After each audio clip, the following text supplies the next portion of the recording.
Bonsoir à tous, très heureuse de vous retrouver pour ce nouveau numéro de votre émission Santé 10. Ce soir, une thématique très importante. Vous me direz, elles sont toutes importantes, mais ce soir, je pense qu'il va vraiment falloir tout se dire avec nos invités à cœur ouvert et avec simplicité, puisque la thématique, c'est le sein, une histoire. Pour cela, des professionnels de santé pour vous en parler.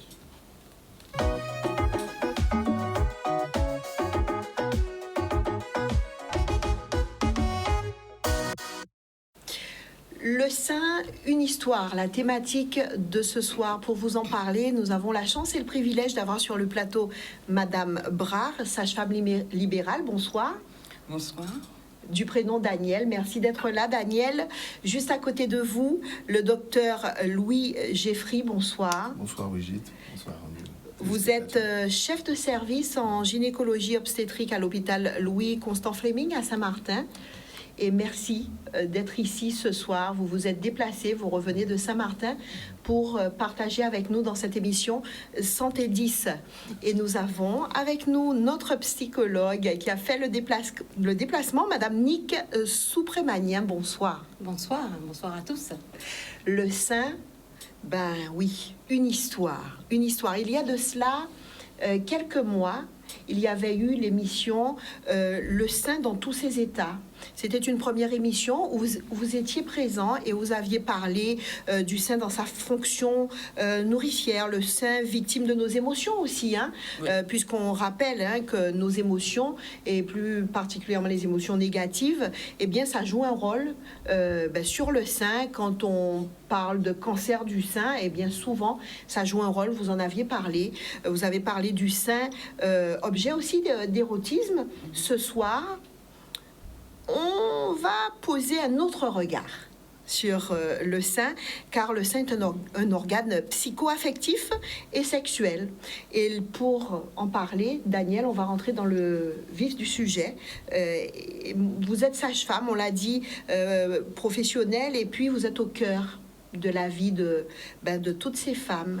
Vous discutez avec elles, vous partagez avec elles, et on aimerait bien savoir pourquoi on doit prendre soin, parce que on en parle souvent, mais on en parle quand il faut faire le dépistage, quand on parle du cancer du sein. Eh bien non, il ne faut pas, il n'y a pas que ces moments-là, il n'y a pas qu'à ce moment-là qu'il faut s'en occuper et prendre soin des seins. Pourquoi, Daniel? Expliquez au plus grand nombre.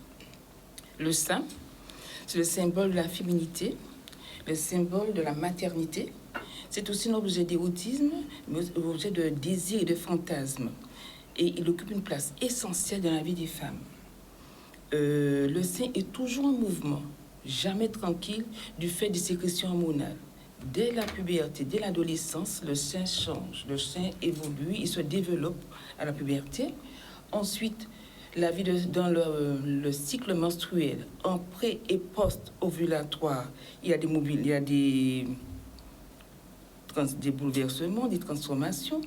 Ensuite, lors des grossesses, tout au long de la grossesse, il augmente de volume, il est sensible. Et aussi la période d'allaitement. Au début, c'est difficile, mais après, on s'y fait. Et à la ménopause, on pense effectivement qu'à la ménopause, du fait du repos des ovaires, que c'est fini. Non, les seins continuent à vivre. La dame est là, les seins continuent à vivre. Et donc, habituellement, ils s'affaissent, mais ils peuvent aussi augmenter de volume. Et ça, c'est fonction de la prise de poids et des sécrétions hormonales. Donc, pour toutes ces raisons, le sein a une histoire. Et chaque époque de la vie d'une femme, c'est une histoire que le sein nous raconte. Il est donc nécessaire d'en prendre soin. On dit, tout au long de la soirée, on verra ça. À ces modifications qui sont naturelles, car dues aux échanges hormonaux, il y a des modifications dues au dépistage et des tumeurs. Il y a aussi des changements qui interviennent lors des chirurgies, des succès, mais aussi des échecs des chirurgies esthétiques. Là, c'est des transformations que le sein subit et ça fait partie de l'histoire des seins.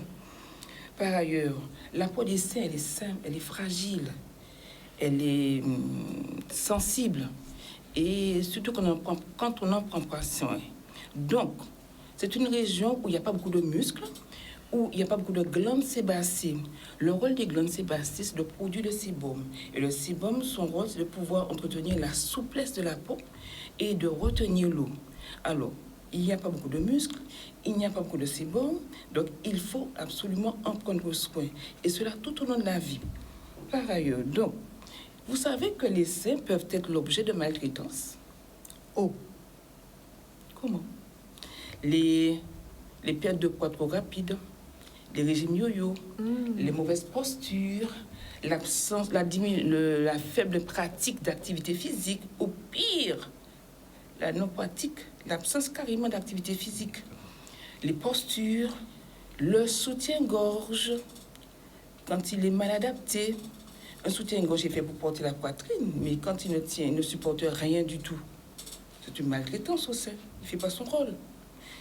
Qu'est-ce qu'il y a encore? Et tout ça, ce sont des éléments qui font que ce soir est important qu'on s'entretienne avec la population de l'importance de prendre soin de son sein en dehors des dépistages pour le cancer. alors la transition est toute faite pour que nous puissions nous diriger vers le docteur Louis Geffry. De plus en plus de femmes font le choix de la chirurgie esthétique. Comment vous analysez-vous cette tendance?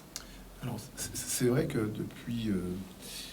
depuis déjà le début des années 2000, on avait constaté une vraie importance de la chirurgie du sein. Alors, quand on parle de chirurgie du sein, soyons très clairs, là on va rester dans la partie esthétique. On va mettre de côté la chirurgie, qui est la chirurgie, on va dire, qui est échelle de la chirurgie classique pour les adénofibromes ou le cancer. Hein. Pour être schématique, on va parler vraiment de chirurgies qui sont des chirurgies, on va dire, plus de confort. Très bien. Des chirurgies esthétiques. C'est-à-dire où ça vient d'une volonté de la femme. On s'est rendu compte que depuis déjà quelques années, il y a une explosion des demandes.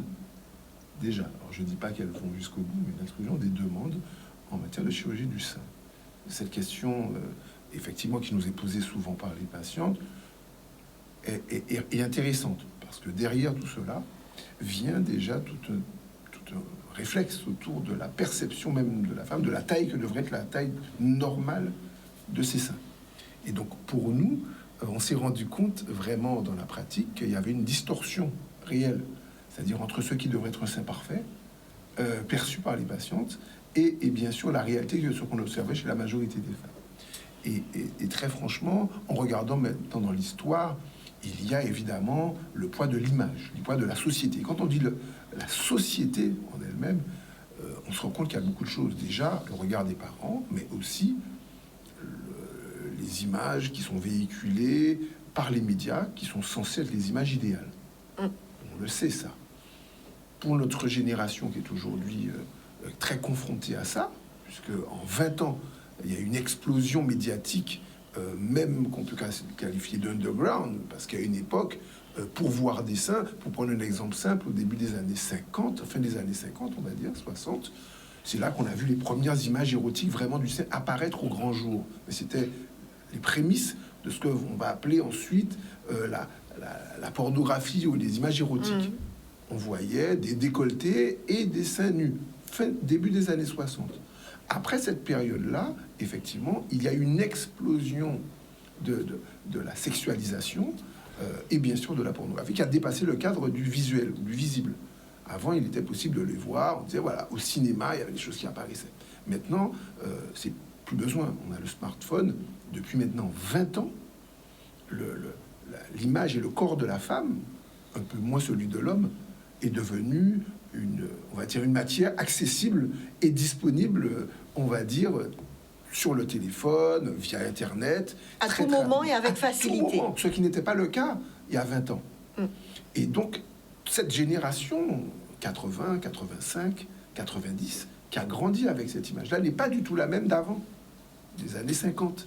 Donc aujourd'hui, on se retrouve avec des jeunes qui ont 35, 40 ans, qui n'ont pas le regard de la génération qui a aujourd'hui 60 ans. Et celle de demain, qui en plus grandit aujourd'hui depuis le début des années 2000, c'est encore différent, c'est encore tellement différent que elles grandissent avec Aujourd'hui, c'est totalement décomplexé, une décomplexification totale. Qu'est-ce qui se passe? Donc on observe évidemment des demandes qui explosent parce que le sein est devenu l'image réelle de la sexualisation, voire de l'hypersexualisation, plus que les fesses. On sait que ni plus que les hanches, parce que c'est quelque chose. Et donc la chirurgie du sein a augmenté. Maintenant, c'est la demande en numéro 1 devant ce qu'on appelle la classique liposuction ou l'épilation laser. On va dire globalement pour les femmes qui connaissent un petit peu ça. Donc numéro 1, plus de 50% des demandes concernent le sein au niveau mondial. Et donc, on se dit, pourquoi? Et qu'est-ce qui occasionne ça? Ça est occasionné parce que la société aujourd'hui revient, ou en tout cas met en évidence de façon générale, avec une spirale qui n'ira pas en s'améliorant, hein, il faut savoir ça, parce qu'on le retrouve maintenant pas que au cinéma, ni même à l'époque avec les cassettes vidéo, après les CD, maintenant nous avons les smartphones avec les applications. Mais demain, on se rend compte que dans toute la sexualisation augmentée, on vous montre une canette, on vous montre quelque chose, on vous dit que vous avez un Coca-Cola shape, ça veut dire quelque chose, c'est-à-dire que vous avez une forme en forme de canette de Coca-Cola.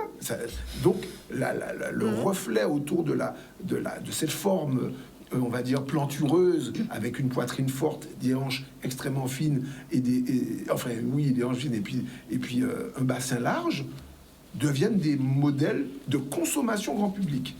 Donc on sort vraiment, là on n'est plus dans le cadre du on va voir un film, on va voir un journal avec... Donc aujourd'hui il faut savoir qu'on est dans cette avalanche, dans ce flot incessant qui ne va pas s'arranger parce que le secteur économique l'utilise pour vendre. Donc nous avons une société où effectivement cette demande est de plus en plus importante et c'est une demande au niveau des seins qui est celle de l'augmentation de la taille des seins. Et non pas de la réduction. Certaines personnes en ont besoin, évidemment, on en parlera peut-être tout à l'heure. Mais aujourd'hui, l'augmentation de la taille des seins, la demande autour de l'augmentation de la taille des seins est devenue la demande principale en matière de chirurgie esthétique. Et donc tout cela nous interpelle, nous, sur l'évolution mentale de ce poids de la société, et pas que de la société, sur la perception de la femme et sur sa demande. Justement, Madame Soupragnier, mais qu'est-ce qui se passe en ce moment dans la tête de toutes ces dames? Tout cela a un rapport avec ce qu'on appelle l'estime de soi, mais en même temps... qu'est-ce qu'on cherche vraiment? Est-ce qu'on a vraiment les bonnes raisons pour s'interroger sur cette partie du corps et faire ce qu'on a envie de faire et demander la chirurgie esthétique? Qu'est-ce qui se passe actuellement? Alors, je vais parler d'estime de soi. De soi? Alors, l'estime de soi, déjà, je suis Madame Soupragnier. Soupragnier, qu'est-ce que j'ai dit? J'ai dit Soupragnier. Alors, Torlipo Soupragnier. Alors, je vais parler d'estime de soi parce que l'estime de soi est vraiment la base et le socle pour pouvoir être. Et je vais faire un petit rappel aux femmes qui nous écoutent, aux jeunes femmes, aux jeunes filles. C'est être au courant de sa valeur et de prendre en compte que cette valeur, elle est là, elle est présente dans sa vie. C'est être au courant de ses forces, de ses limites. Et lorsqu'on est au courant de ses forces et de ses limites, eh bien, on a une façon de vivre différemment. D'accord? Alors, il faut savoir que l'estime de soi, elle commence dès le jeune âge et elle se construit tout au long de la vie. D'accord? Donc, on a toute la vie pour travailler son estime de soi. Et puis, une bonne estime de soi permet en fait de s'apprécier, de s'aimer.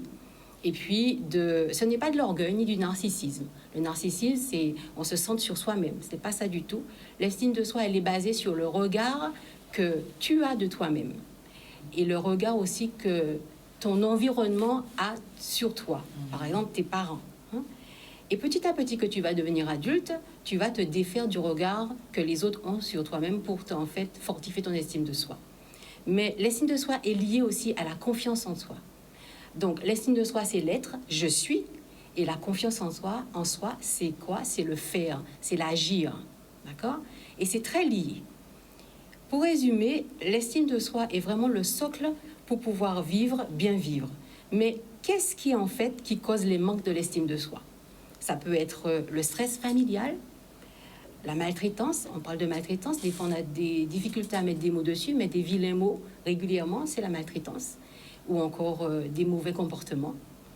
Il peut y avoir des échecs répétés, quoique l'échec, c'est juste l'avant de la réussite, hein. Ça fait partie de la vie. Le manque de but, le perfectionnisme, qu'on veut que tout soit nickel, que ce soit bien organisé, alors que les erreurs font partie de la vie aussi. Et puis la procrastination, un grand mot, mais en fait c'est le fait de remettre à demain à chaque fois. Mais ce qui peut améliorer le fait de cultiver, d'avoir une bonne estime de soi, c'est lorsque tu cultives des bonnes pensées, des pensées positives. Lorsque tu évites l'autocritique trop sévère, des fois les femmes, toi femme, tu es trop sévère avec toi. Lorsque tu penses à chaque fois, qu'est-ce qui peut cultiver lorsque tu penses à des gens qui t'aiment? Parce que souvent, on peut être entouré de personnes qui t'apprécient pas. Mais toi, pense à des gens qui t'aiment. Et puis, te féliciter de tes succès, c'est important. Reconnaître tes succès, les noter et les remémorer. Mais tu sais, t'aimer, t'apprécier, c'est important.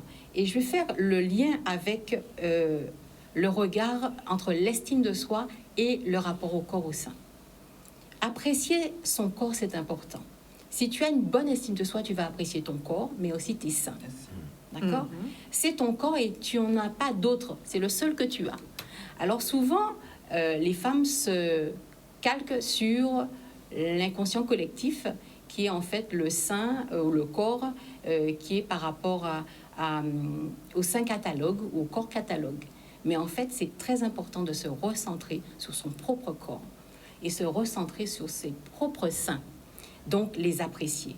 Est-ce que tu as l'habitude de te regarder dans le miroir, de regarder ton corps et tes seins dans le miroir, regarder tes formes et d'accepter que tes seins subliment ta beauté et apprécier en les touchant, en les palpant, en les massant. Ainsi, tu conscientises vraiment en fait tes seins. Le sein a plusieurs fonctions. Il marque la différence entre l'enfance et le fait de rentrer dans l'âge adulte, la fonction de féminité, la fonction de beauté esthétique, mais aussi la fonction de sensualité, le sentiment de plaire à l'autre. Et d'ailleurs, le regard de l'homme, il ne regarde pas seulement le beau visage de la femme, il regarde aussi le corps, les formes et les seins. Et ça plaît aussi à la femme. Et puis la fonction de maternité, la fonction du sein. Le sein a la fonction aussi de nourricier, parce que tu allaites ou tu vas allaiter. L'inconscient collectif, comme je parlais tout à l'heure, a moulé en fait le sein uniquement dans le sein catalogue, malheureusement. Et certaines femmes veulent croire que le sein ne peut pas aussi être dans la beauté de féminité, la beauté nourricière. Mais c'est important de continuer, en fait, de vivre dans toutes les fonctions du sein. Pas seulement s'arrêter au sein esthétique. Donc, pouvoir accepter que le sein est sensualité et sexualité, parce que le sein donne du plaisir dans la relation sexuelle. Pouvoir accepter que le sein est nourricier, que le sein est aussi dans la maternité, c'est important.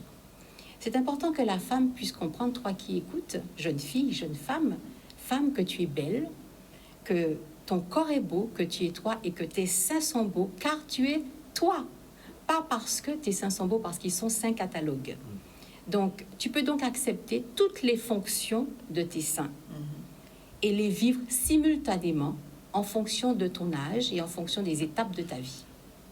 Et justement, Madame Brard, est-ce qu'il y a une période idéale pour prendre soin des seins? Tant que le sein vit, tant que je vis, je dois prendre soin de mon corps d'une manière globale comme d'une manière locale. À la puberté, à l'âge, la période de la virginité active, pendant la grossesse, pendant l'allaitement et aussi pendant la ménopause.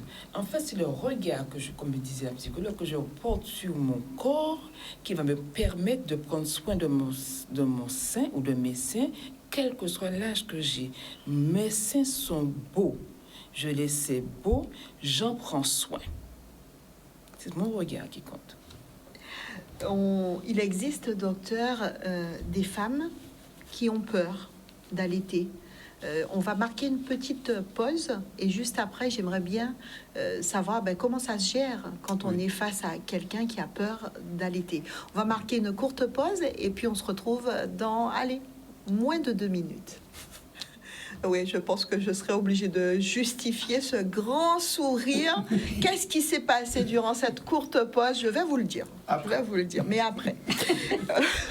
Pour ceux et celles qui prennent en cours cette émission Santé 10, ce soir, la thématique le sein dans tous ses états. On en parle avec Madame Danielle Brard, sage-femme libérale, avec le docteur Louis Geffry, chef de service gynécologique et obstétrique à l'hôpital Louis-Constant Fleming à Saint-Martin. Et on en parle aussi avec notre psychologue, Madame. Alors, concentration, Brigitte. Madame Nick Dorlipo, du nom de jeune fille, Oui. Madame Souprémanier. Est-ce que j'ai bien dit ça? Là, tu as vraiment excellemment bien dit. Alors,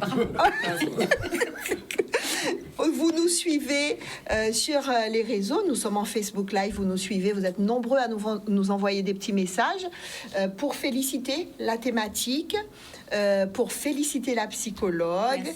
Merci. Merci à vous. Et puis on a même des messages où on nous dit « Mais il est bien beau, hein, le petit docteur sur le plateau. » Donc voilà de quoi nous étions en train de rigoler à l'instant. Donc voilà, donc on vous dit tout, Alors juste avant de marquer la pause pour retourner dans notre sujet, on se posait la question, docteur, il arrive d'être face à des patientes et à des femmes qui ont peur d'allaiter. Comment ça se gère? Alors, ce qui est très clair, c'est qu'il est très important d'avoir ce constat. Il est très important d'avoir ce constat tôt. Je veux dire, l'avoir quand la patiente a déjà accouché est quasiment dramatique, puisqu'elle a déjà cristallisé une opinion, une idée. C'est très difficile de la faire changer en quelques jours. Quand nous avons en consultation, et je tiens à préciser, pas que les gynécologues, les sages-femmes, souvent, parce qu'elles ont des entretiens précoces qui sont maintenant inscrits dans la loi, autorisés, qui sont très importants, qu'on appelle les entretiens du premier trimestre, et souvent les entretiens, tout ce qui arrive tout au début de la grossesse, et même avant d'avoir un projet de grossesse, surtout sur des patients qui ont par exemple eu des chirurgies du sein, justement, puisqu'elles sont de plus en plus nombreuses. Il y a vraiment cette question qui se pose autour de, voilà, premièrement, est-ce que je serai apte à allaiter? Parce que mes seins, soit ils sont trop petits, soit ma mère n'a pas réussi à l'avoir, soit à cause d'antécédents qui sont des antécédents personnels simples, ou bien tout simplement parce qu'on a des personnes qui se disent, moi justement, j'ai peur d'allaiter tout simplement parce que je pense que ça va avoir un effet sur ma poitrine et que quelque part, ça peut avoir un effet sur ma beauté et donc sur ma féminité. Donc ces deux questions, il est très important de les détricoter. Pour le faire, déjà, il faut faire quelque chose qui est très important, laisser parler. Ce qui est très difficile pour nous, sur des consultations, soyons pratiques, sur des consultations qui durent en moyenne 15 à 20 minutes, on va être très factuel, pour les plus, voilà, dans les cas les meilleurs, 20-25, voilà, peut-être que Nick, ça dure peut-être un peu plus longtemps, mais nous, c'est parfois un peu court. Ce sont des moments importants, il faut laisser la patiente parler, il faut laisser la femme s'exprimer. Et toute seule, elle expose, alors il faut lui laisser la possibilité de le faire, elle expose ses difficultés et cette volonté. Soit ma mère n'a jamais pu allaiter, ça a été un drame, soit parce que j'ai des copines qui m'ont décrit des problèmes, des abcès, des choses, ou d'autres qui me disent c'est un drame absolu, j'ai dû me refaire la poitrine après parce que l'allaitement m'a abîmé les seins. On se retrouve donc là devant des cas de figure qui souvent s'agrègent et qui créent une conviction. Il est important pour nous de remettre un peu de la lumière sur les choses. L'une des premières, c'est que chaque grossesse est particulière. Chaque femme n'est pas sa mère, n'est pas sa cousine, n'est pas sa copine, elle n'est pas sa voisine de palier. Chaque femme est unique. Et ça, c'est un discours qui est compréhensible, parce que même les femmes le disent. Donc, elles doivent le comprendre et l'intégrer même dans leur parcours de vie. Deuxième élément fondamental, il est important aussi que nous puissions leur dire, comme Nick l'a dit tout à l'heure, enfin, Madame Dorlipo Souprémanier nous l'a dit tout à l'heure, je le dis bien aussi. Oh, vous le dites bien. Ah, ben moi je suis, oui. Et d'un coup, allez, je m'entraîne. Voilà. Donc, elle nous a dit qu'il est important d'intégrer toutes les composantes. Le sein n'est pas qu'un sein nourricier, il est aussi un organe de plaisir. Et que, quoi qu'on en dise, l'allaitement est un moment de plaisir. Et au-delà de ce moment de plaisir, il y a également un moment qui aura un impact sur la vie de l'enfant, même après. Les études récentes canadiennes ont montré que une femme qui allaitait suffisamment longtemps avait créé un impact psychologique sur l'enfant qui était meilleur que les femmes qui n'allaitaient pas. C'est nouveau. C'est-à-dire quand on peut imaginer maintenant que quand on allaite un enfant, au-delà du fait que ça a des bénéfices, ça évite que les enfants fassent des infections, ils sont plus costauds, ils sont plus joufflus, ils sont plus en chair, ça améliore la stabilité psychologique des enfants. Dans une période comme la nôtre, il y a les effets qui sont immédiats, qui sont importants. Ça permet de réduire le temps, on va chez le pédiatre tout le temps, évidemment, parce qu'on a un enfant tout le temps malade, mais également, sur un plus long terme, ça a un effet réel sur la stabilité psychologique de l'enfant. Tous ces éléments-là, il faut les donner, et il est important que ça vienne des professionnels. Parce qu'aujourd'hui, le professionnel aujourd'hui doit comprendre que la vraie tendance générale, mondiale, est autour de dire on doit préserver le sein pour des motifs esthétiques, et attention, l'allaitement n'est pas forcément quelque chose qu'on peut privilégier. Donc, on a parlé du cancer et du fait que l'allaitement était un élément important, j'avais parlé Daniel, sur la réduction du risque du cancer du sein qui était proportionnel à la... Plus on allaitait, pour être...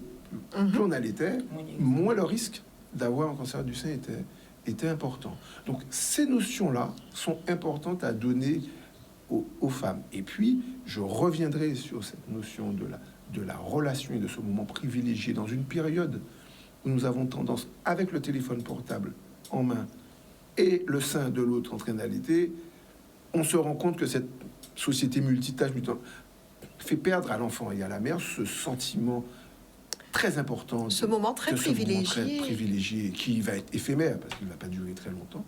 Maintenant, il dure de moins en moins longtemps. Avant, les mamans allaitaient 2-3 ans, mais maintenant, si ça dépasse 6 mois, c'est un exploit herculéen. Donc, il s'agit de privilégier ce moment parce qu'il a une valeur à la fois nourricière pour l'enfant, mais pas que. Et ça permet vraiment de reposer la femme dans son estime aussi de soi, dans ce qu'elle est capable d'amener et de montrer qu'elle se dise très clairement, j'allaite et je m'affirme en allaitant. Et cette notion-là, c'est importante, surtout qui est bien entendue par les femmes peut-être qui manquent peut-être un peu d'estime de soi à un moment où je pense elles en ont le plus besoin. Qu'est-ce que tu en penses? Oui, mais... Mais en même temps, Daniel, on mesure bien. Quand on dit ça, on mesure parce qu'on n'est pas en train de dire que la femme qui, elle, n'a pas pu avoir d'enfant et qui n'en a pas eu et qui peut pas... que ça va jouer un rôle. Elle aura aussi de très beaux seins. Elle va aussi prendre soin d'elle de la même manière et ses seins seront aussi beaux que les seins des mamans qui ont pu allaiter. Attention, l'allaitement, c'est juste une période de la vie. Les seins sont toujours beaux. Et pendant l'allaitement aussi. Mais j'aimerais revenir sur 2 choses. On a parlé tout à l'heure d'estime de soi. L'estime de soi de l'enfant naît depuis l'allaitement. La maman l'aime, elle lui donne ce qu'elle est, ce qu'elle est et ce qu'elle a, et ce qui montre à l'enfant qu'il a de la valeur et il compte pour sa maman. Et son estime de soi commence par là aussi. Et donc c'est important si on veut on veut en faire un homme solide, équilibré, commencer par là. D'une part, le sien, sa fonction principale, c'est de nourrir. Donc, il faut le mettre dans son rôle, il faut le replacer dans son rôle premier. Les autres choses viennent s'agripper, viennent s'attacher autour, mais la fonction première du sein, c'est la fonction nourricière. Et donc, elle l'allaite, elle lui donne son lait, un lait de qualité, mais ce qui veut dire aussi qu'elle doit lui donner, elle doit préparer son corps, son allaitement, dans sa façon de vivre, son hygiène de vie. Et donc, ça se prépare même bien avant de penser qu'on va avoir des enfants. Ce qui est important, c'est que dans l'allaitement maternel, tout y passe. Le plaisir d'allaiter, la valeur de l'aliment, l'amour qu'on transmet à l'enfant, qu'on veut transmettre, et qu'est-ce qu'on veut pour lui. Cela suppose qu'on a déjà un projet de parents, et donc l'allaitement maternel est un élément, une voie, un moyen de pouvoir transmettre son projet à son enfant. D'où l'importance pour ne pas avoir deux conversations pendant l'allaitement maternel. L'allaitement maternel, c'est un moyen de communication, de conversation privilégiée avec son enfant.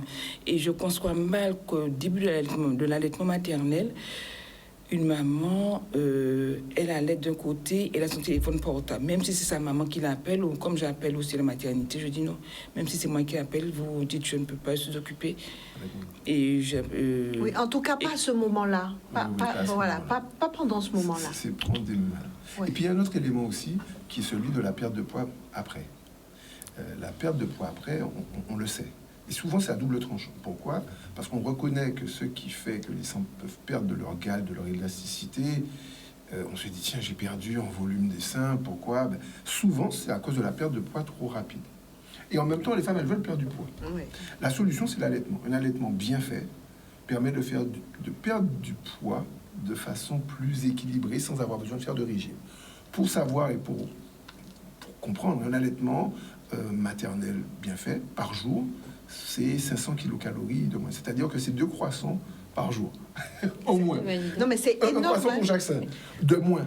On en parle comme ça, mais c'est énorme. C'est-à-dire 500 kilocalories par jour de perte, c'est important. C'est très important. Quand une femme te dit, si je... Voilà. Donc ça, il faut le savoir, il faut qu'elle le sache. Et 500 kilocalories dans les conditions de l'allaitement, c'est mieux que 500 kilocalories en mangeant différemment, en mangeant mal. Donc il est très important de savoir que la nature, et tout a été bien fait pour qu'une femme puisse perdre du poids correctement grâce à l'allaitement, avec le plaisir d'allaiter, mais également la perte de poids, on va dire, nécessaire et physiologique qui lui permettront de retrouver sa taille et de beaux seins. Il y a un élément qui me revient, Daniel, tu vas préciser. Il me semble que l'utérus se remet en place aussi avec l'allaitement. Très rapidement. C'est un jeu d'hormones, encore une fois. C'est un jeu d'hormones. On peut le ventre très rapidement aussi. Mais je crois que c'est malhonnête de pouvoir attribuer à l'allaitement maternel la déformation des seins. Les seins, il n'y a pas de seins canon.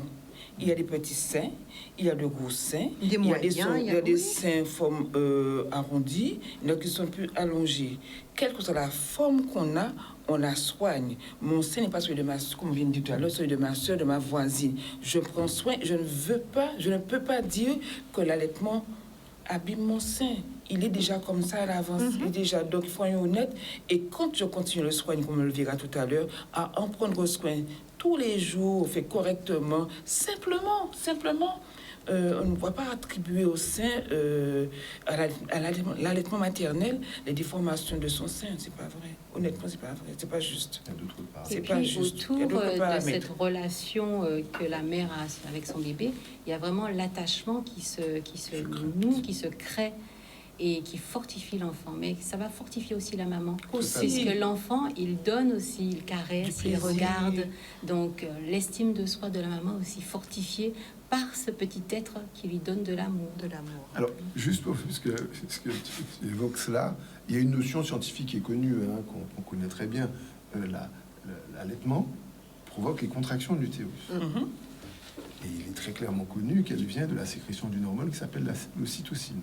C'est une hormone, beaucoup de femmes le connaissent, qu'on leur met dans la perfusion de ce qu'on appelle du Synto pour donner des contractions. Ça vient de cette hormone-là, qui a comme fonction naturelle de donner des contractions.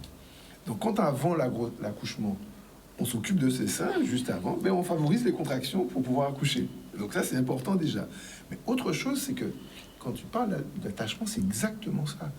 Quand une femme allaite, comme après un orgasme, parce qu'il faut le dire, cette hormone, qui c'est l'hormone de l'ocytocine, provoque l'attachement de la mère à l'enfant, supplémentaire. Et donc cette notion d'attachement, elle est extrêmement importante, parce que c'est celle qui permet d'affronter des situations parfois difficiles, parce que les enfants, parfois, c'est pas toujours évident. Surtout au départ, un enfant qui crie peut-être toute la nuit pour des raisons, cet attachement aide à faire passer certaines périodes avec plus de facilité. Et donc, c'est bien que tu aies rappelé cela, c'est tellement, il y a dans l'allaitement tellement de transformation hormonale, de sécrétion utile à sérotonine, l'ocytocine, tous ces hormones du bonheur, du plaisir qui sont sécrétées que vraiment il serait dommage aux femmes de ne pas en profiter et ne pas en bénéficier quand c'est l'occasion se présente. Surtout que ça ne dure pas. Ça ne dure pas. Alors, docteur, est-ce que le rapport au corps, le rapport au corps de la femme antillaise, est-ce que c'est différent? Oui, alors comme les autres. Voilà. Je sais que la question elle est un peu, mais bon, c'est important. Tout à fait. Alors pourquoi on se rend compte de ça, qu'il y a un vrai rapport différent, parce que bon, comme vous l'avez dit, je suis à Saint-Martin, je suis également à Saint-Barthélemy. Voilà, on est un peu différent sur les territoires. Saint-Martin est beaucoup plus cosmopolite, Saint-Barthélemy est beaucoup plus européen. Puis bon, Guadeloupe que je connais bien aussi. Et je vois les différences. Très clairement les différences. La femme antillaise est volontairement plus pudique. Elle est volontairement plus taiseuse, c'est-à-dire qu'elle ne parle pas forcément très spontanément d'elle. Elle va parler des situations, mais très peu d'elle. En tout cas, pas avec facilité. Pas avec facilité. Voilà, l'idée de la femme potomitan, elle parle pas du fait qu'elle est potomitan. Ce sont des autres qui en parlent. C'est une femme dure qui parle très peu d'elle. Mais ça a aussi un effet. Ça a un effet aussi où on a peu tendance à prendre soin. Mais la femme actuelle n'a plus envie d'être potomitan. Il y a une tendance. Parce que oui, elle a être envie. un seul poteau pour une maison, c'est difficile. C'est difficile. Il faut deux poteaux. Oui, il faut plusieurs poteaux. Là, je vois qu'on parle. Oui, non, elle n'a plus envie. Mais ce que je veux dire, c'est que oui, mais ça se ressent. Je pense qu'il faut qu'on dépasse ça. Oui, mais j'ai envie de dire que ça se ressent dans la consultation. D'accord. C'est-à-dire que pendant la consultation, on se rend compte de ça. On se rend compte de femmes qui, par exemple, pour leur examen des seins, je leur dis, madame, est-ce que vous êtes déjà palpé les seins? Elles veulent même pas en parler, ou très peu. J'ai dit, non, mais docteur, on doit se palper les seins. Et donc, c'est quelque chose où il faut franchir. C'est pour ça que je parlais tout à l'heure de se regarder. Que la femme n'ait pas peur d'être seule dans sa salle de bain, dans sa chambre, et de regarder, de scruter tous les aspects de son corps. Et c'est pour ça que ça commence très tôt. Parce que ça ne commence, j'ai presque envie de dire, ça ne commence pas à l'adolescence, ça prend beaucoup plus tôt que ça, vers 6-7 ans, vers l'apprentissage de l'intimité. Une petite fille, quand elle a 6-7 ans, elle apprend à se retrouver toute seule face à elle-même. Et souvent, on lui donne pas forcément cette occasion, cette opportunité. On lui dit, par exemple, si on partage la salle de bain, on lui dit, dépêche-toi, qu'est-ce que tu fais encore dans la salle de bain? Il faut voir ça. Regardez là encore. Voilà. Donc, on est encore dans une situation où il faut lui laisser le temps. Une fille qui a 7-8 ans devant, il faut lui laisser le temps de son intimité si on veut qu'elle découvre. C'est pas quand elle aura 14-15 ans, on va dire que c'est une deuxième étape, mais c'est plus difficile à rattraper. Donc je suis totalement d'accord. Il faut très tôt donner à la petite fille l'occasion de pouvoir, prendre le temps de son intimité pour prendre l'habitude de prendre du temps avec elle-même. Et généralement, pour les deux sexes, la petite fille comme le petit garçon, c'est important de nommer les parties du corps. Lorsque la maman ou le papa fait la toilette, d'apprendre à nommer toutes les parties du corps. Avec leur vrai nom. Et surtout, se rappeler et dire à l'enfant que le sexe est beau, que la partie, le pubis, le pénis, c'est pas sale. Ce n'est pas quelque chose de malpropre. Les fesses non plus. Pour que l'enfant puisse vraiment conscientiser que tout son corps est beau et que les parties génitales, la poitrine, le pubis, le pénis, eh bien, ça fait partie du corps. Ça ne se montre pas, mais ça fait partie du corps, comme le nez, comme les yeux, comme les mains, d'accord? Et chaque partie du corps a une fonction. Et lorsque l'enfant a compris cela, eh bien, en grandissant, eh bien, ce sera beaucoup plus facile pour lui d'avoir une bonne estime de son corps et pouvoir aussi entrer dans un plaisir de son corps et dans la sexualité de manière saine. D'accord? Donc, ça s'éduque, en fait, dès le départ. Et pendant qu'on échange, une question, qu'est-ce qu'on entend par un travail de deuil pour la femme par rapport à son corps qui change avec les étapes de la vie, par rapport au sein qui se transforme avec l'âge? D'accord. Alors que lorsqu'on parle de travail de deuil, on entend deuil, et des fois ça fait penser en fait qu'à enterrement. Mais non, ça va au-delà de cela. Le travail de deuil est donc important, en fait, le deuil fait partie de la vie. Et pour bien vivre, il faut apprendre à faire des deuils. Alors, c'est quoi en fait le deuil? Je vais définir rapidement pour qu'on puisse s'en rappeler. C'est en fait la perte d'un objet d'amour, la perte d'une personne qui est morte, la perte d'une personne parce qu'il y a une séparation, comme on dit en Guadeloupe, un limbé, la perte d'une personne parce qu'il y a un divorce, ou encore la perte d'un objet, un stylo, c'est pas grand-chose, mais si on perd sa voiture parce qu'elle est écrasée ou encore sa maison parce qu'elle est saisie, ben, c'est vraiment pas évident de faire ce deuil-là. La perte aussi d'une fonction, la fonction de l'autonomie, la fonction de marché, eh bien, il faut un deuil pour ça.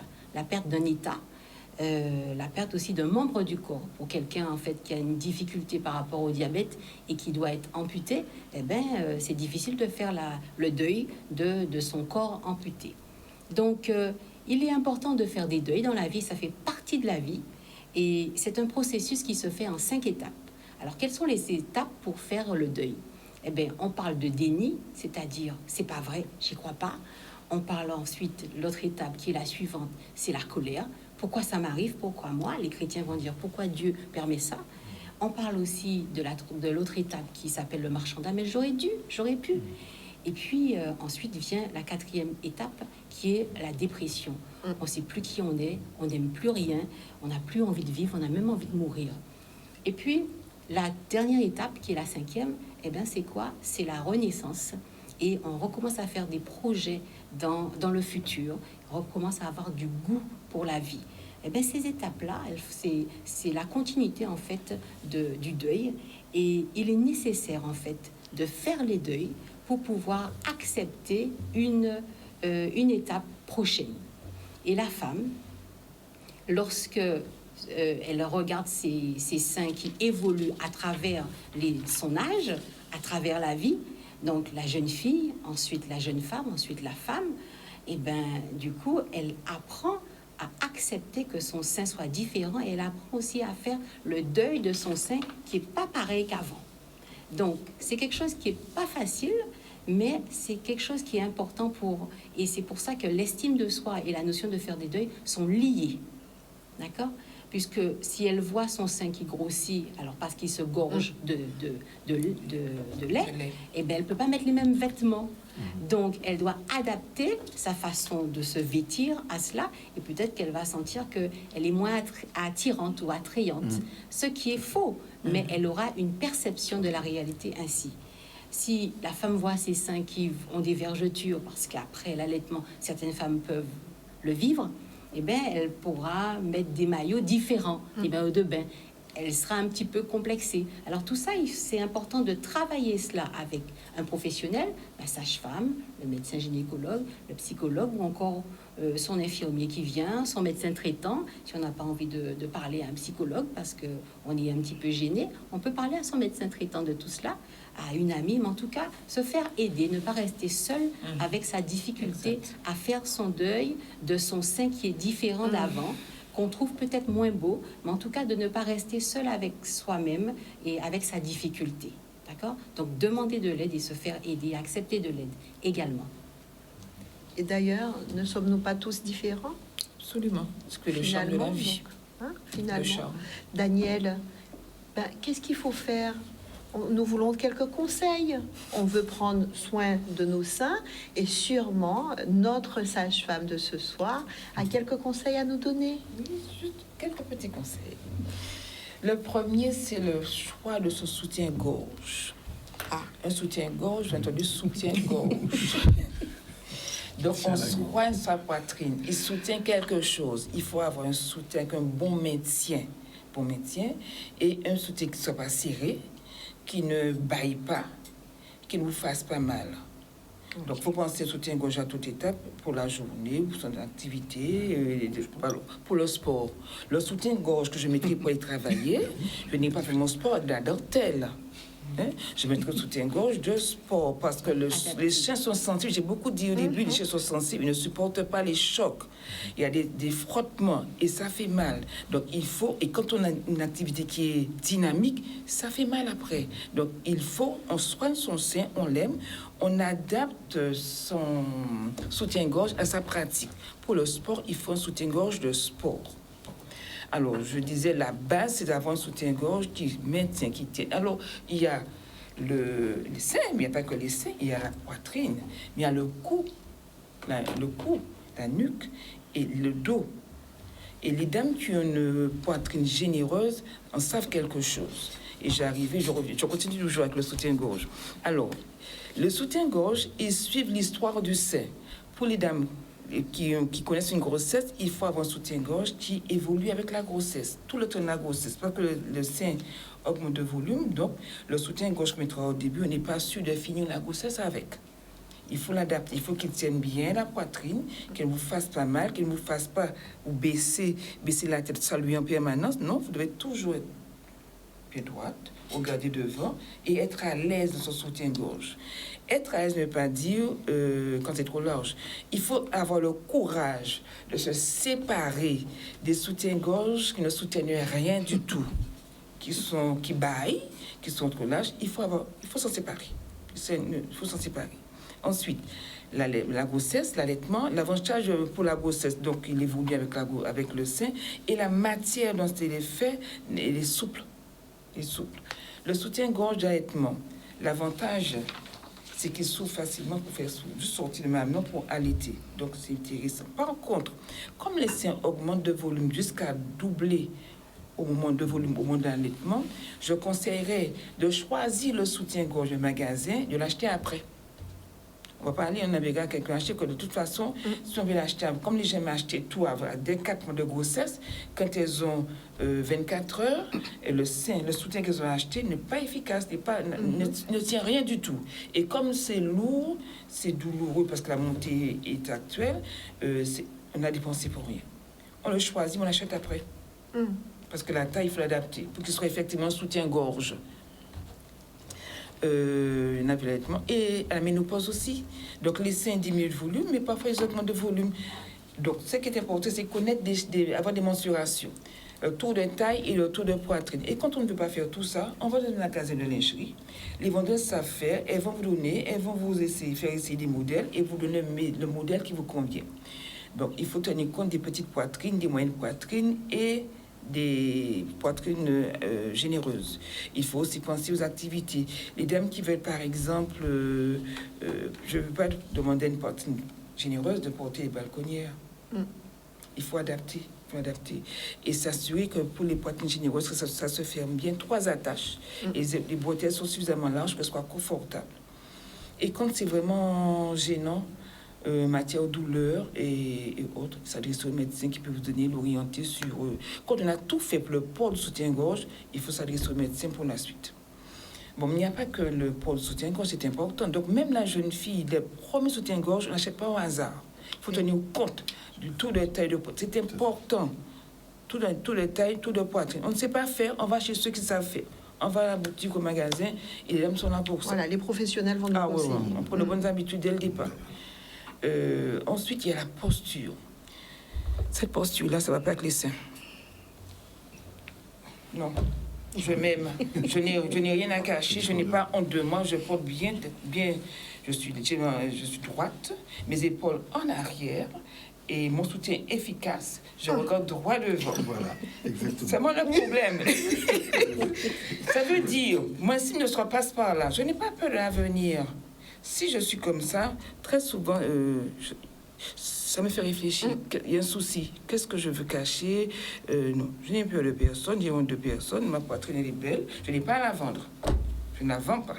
Je la porte comme ce soir. Je n'ai pas à la vendre, je la porte fièrement. Mais seulement le soleil. Le soleil n'est pas... Il faut éviter les décolletés très, très fréquents. Le soleil, comme c'est pour fragile, j'ai bien expliqué les fragiles, pas trop souvent exposé au soleil. Et si vous pouvez passer la crème, un écran solaire sur la poitrine, ou de temps en temps décolleté aujourd'hui, et puis chemisier demain. Mais il faut savoir ménager cette peau, elle est fragile. Si on n'en prend pas soin, si on ne la touche pas, elle vieillit plus vite que le visage. Plus vite que le visage, qu'elle est très très fragile. Donc, bien décolleté, mais on soigne sa poitrine. Et dans la posture, quand la tête est lourde, On n'y pense pas. Donc on a tout tendance à faire ça. Non, c'est toi devant. Donc ça veut dire qu'on est dans... Quand on y pense, et il faut y penser très souvent, être dans l'étirement sous le sommet du crâne, et de temps en temps faire le menton rentré. Quand vous essayez assis là maintenant, vous sentez bien que ça tire derrière et la poitrine est tout à fait bien posée. Vient aussi l'activité physique. Il n'y a pas beaucoup de muscles à ce niveau. La glande, les seins, c'est une glande avec du tissu gras. Mais il repose sur des muscles qu'on appelle les pectoraux. Donc, il faut les entretenir, les soigner. Donc, avoir une activité physique qui renforce les pectoraux. D'accord? Donc, ça peut être la natation, ça peut être pilates, yoga, ou tout le corps. Mais les bras, on pense aux bras, on pense au cou, on pense à la poitrine, au ventre, au dos, et on est bien faite, quel que soit son âge, n'est-ce pas, docteur? Parfaitement. Et je pense que mais il faut vraiment que l'on insiste aussi, sur parler de la natation, sur les bienfaits de l'eau fraîche. On y arrive. Tu allais y arriver. On y arrive. Alors, juste pour terminer sur l'âge, puisque tu parlais de l'âge, je viens juste un petit aparté sur l'adolescente.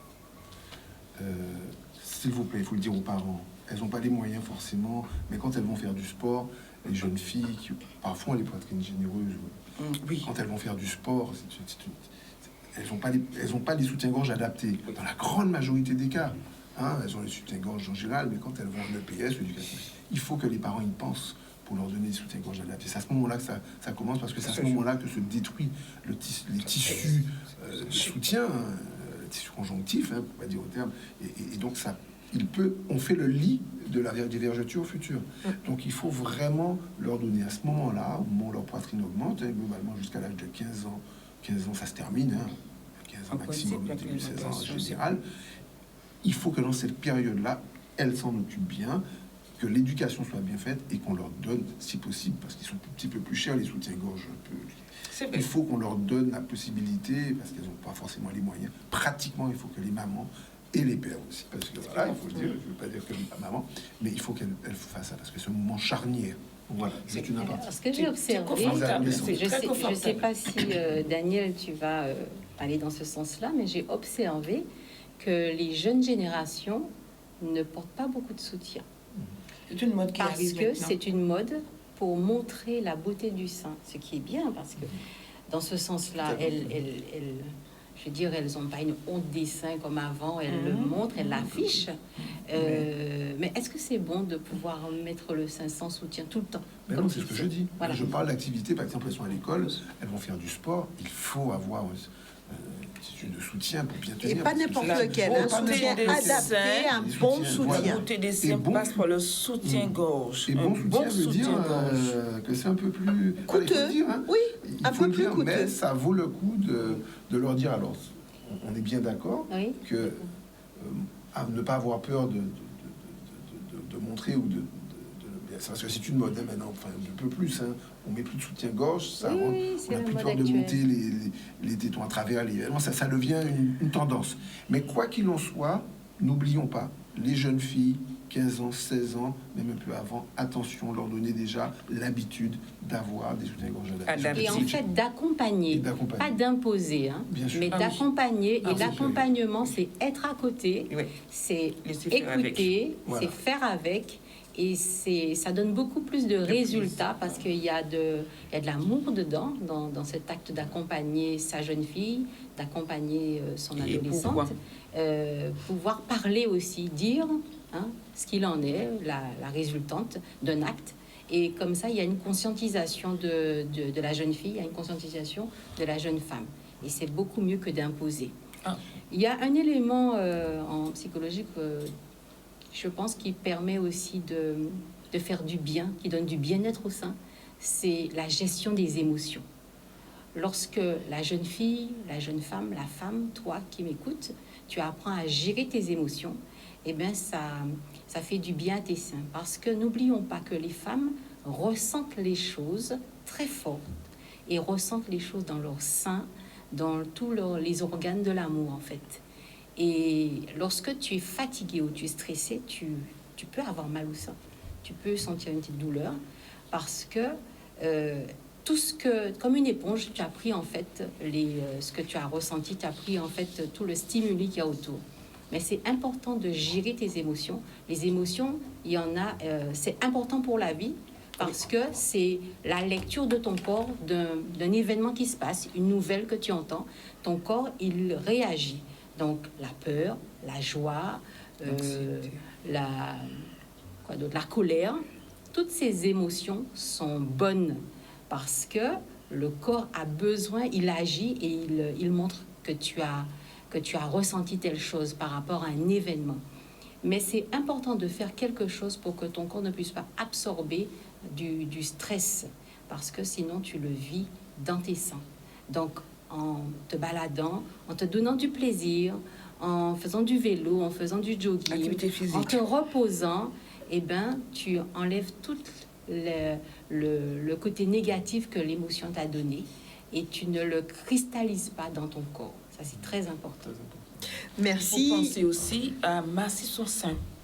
En dehors de la douche, après la douche, on masse son sein avec des crèmes qui sont adaptées, qu'on peut vendre pour la spéciale poitrine. Quand on n'en a pas, on prend la crème de son visage, que la peau de la poitrine est aussi fragile, simple, fragile que celle du visage. Donc, si on n'a pas ça, on peut prendre de l'huile de paquette ou de l'huile d'argan, de l'huile d'olive.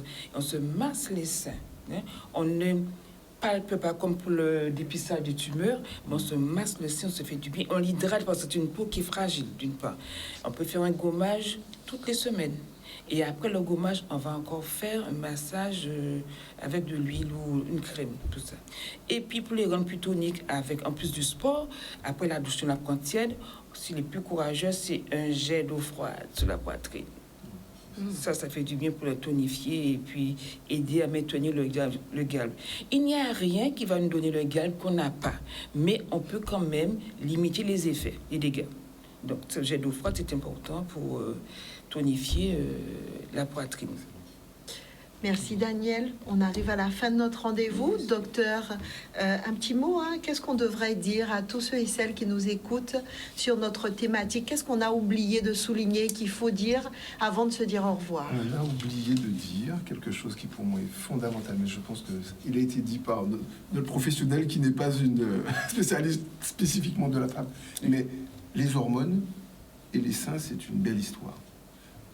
Et quand tu parles du stress que l'on ressent dans les seins, c'est que très clairement, une femme qui, pendant le cycle, sait percevoir les moments de son cycle, hein, je ne parle pas des règles, mais à d'autres moments, les tensions au niveau des seins, au moment de l'ovulation, juste avant les règles, où les seins sont parfois plus tendus, pendant les règles, où elles se relâchent un peu. Tous ces moments-là, ce sont des signaux qui sont fondamentaux. Et une femme doit apprendre à appréhender ces moments avec un professionnel pour savoir à quel moment elle est et savoir effectivement que c'est un signal. Quand on a une période de stress, en général, les œstrogènes, qui sont les hormones importantes, augmentent et ces œstrogènes augmentent, donnent une tension au niveau des seins. Donc une femme qui sait décrypter tous ces signaux fait de ses seins un allié. Et à ce moment, il y a quelque chose à faire, de les masser avec plaisir, d'écouter de la musique, d'inspirer, expirer, en tout cas de faire quelque chose pour que ce stress puisse partir. Donc c'est ce que je voulais dire, vraiment décrypter les choses. Merci à vous. C'était vraiment un plaisir de partager avec vous sur cette thématique, le sein, une histoire. Merci à notre psychologue, Madame Nick Dorlipo-Soupremania. Merci à vous. Ça y est. Merci beaucoup, docteur Louis Geffry. On espère vraiment que vous allez revenir nous voir sur le plateau. Le salut à toute l'équipe du côté de Saint-Martin. Et merci, Madame Danielle Brard, notre sage-femme, la nôtre ici à Santé 10. Merci beaucoup, Daniel. Merci à vous, chers téléspectateurs, ce soir pour réaliser cette émission Santé 10. Nous étions avec Yann. Merci, Yann. Et puis, merci à toutes les personnes qui, de près ou de loin, nous aident à réaliser cette émission Santé 10. Un petit coucou au docteur Sablier, qu'on ne voit pas, mais qui travaille pour vous informer et informer le plus grand nombre, parce que votre santé est une priorité. Bonne soirée à tous. Merci.